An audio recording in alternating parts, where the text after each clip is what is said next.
Hii ni SK Vlog Africa. Asante kwa kufuatilia taarifa zetu. Waswahili husema maisha ni safari. Safari ambayo tunaweza kuitabiri na kuelekea, lakini hakuna anayejua kesho yake. Watu wengi hupenda kuwa watu wa aina fulani kutokana na vitu wanavyopenda kufanya. Leo nitakujuza kuhusu mtu mmoja anaitwa Brian Deacon, mwigizaji kutoka nchini Uingereza. Alizaliwa Februari 13 mwaka 1949 pale Oxford nchini Uingereza. Huyu ameshaigiza filamu nyingi tangu alipoanza kufanya kazi hiyo mwaka 1971, zikiwemo za Triple Echo ya mwaka 1972, Vampires ya mwaka 1974 na Projectionist ya mwaka 2012 na nyingine nyingi. Sasa ni kwa nini nimetaka kumzungumzia mwigizaji huyu siku ya leo?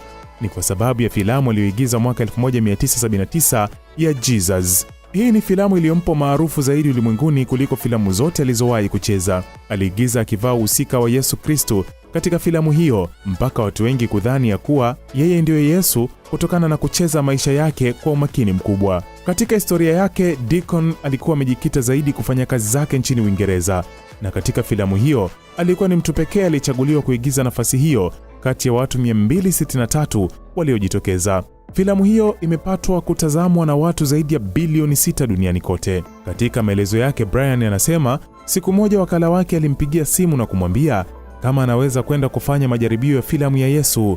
Akamjibu sawa na kumuuliza anatakiwa kucheza kama nani, na alipoambiwa anatakiwa kucheza kama Yesu alishtuka kidogo, lakini aliambiwa kwamba atapatiwa mwongozo wa kusoma utakaomuongoza vizuri. Alikuwa na miaka 30 kwa kipindi hicho.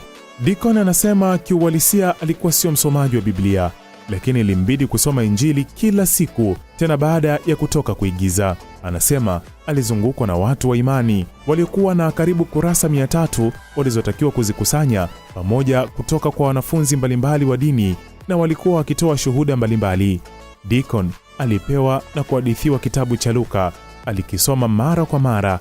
Anasema alijaribu kufikiri ni kwa jinsi gani anakihisi, na anakiri alichokuwa anakiona ni hisia kali kwa maandiko yale. Baadhi ya watu walimkatisha tamaa kwa kusema hawezi kuigiza kama Yesu, na wengine walimbeza kwa muonekano wake na kumwambia Yesu hakuwa kama yeye wala hakuishi kama yeye. Brian Deacon anakiri ya kuwa haikuwa kazi rahisi, hasa kwa waumini wa dini ya Kikristo, kwani walikuwa wakiamini ya kuwa filamu hiyo ingekuja kugusa watu wengi duniani. Hivyo walikuwa wakiomba sana ili kama kuna mpango wa kishetani uweze kushindwa. Gumu kuliko yote ni kumuona kijana kutoka nje ya Israel akiigiza filamu hiyo na kutaka kuwabadilisha Wayahudi kuja katika Ukristo. Katika filamu hiyo, Deacon anasema kuna vitu vilikuwa rahisi kama kumbeba mtoto na kumtibu mtu macho, lakini kuna baadhi ya nafasi zilikuwa ni ngumu sana kwake, kama ile ya kupandishwa msalabani. Ilikuwa ngumu kimwili mpaka kifikra, ila anakiri kusaidiwa sana na maandiko ya Luka. Deacon anasema hakuwahi kuwa muumini mzuri wa dini ya Kikristo kutokana na utofauti wa baadhi ya madhehebu ya Kikristo, ila alipata muda wa kujiuliza na kufanya maombi wakati na baada ya kuigiza filamu hiyo. Anasema alikaribia kabisa kuwa muumini wa hali ya juu licha ya kuamini kwenye kuzifuata amri 10 za Mungu mpaka sasa. Nia ya kukuelezea kuhusu mtu huyu ni kwamba licha ya kuigiza filamu ya kiimani kama hii, lakini mpaka leo haamini kabisa kuhusu Mungu.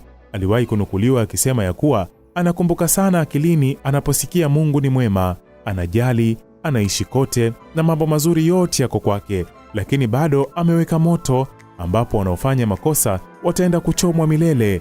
Anasema hakuwahi kupata jibu ya hilo, na alipoulizwa ya kuwa kama majibu yangekuwa katika filamu aliyoigiza, akasema kwa kweli hajui jibu lake.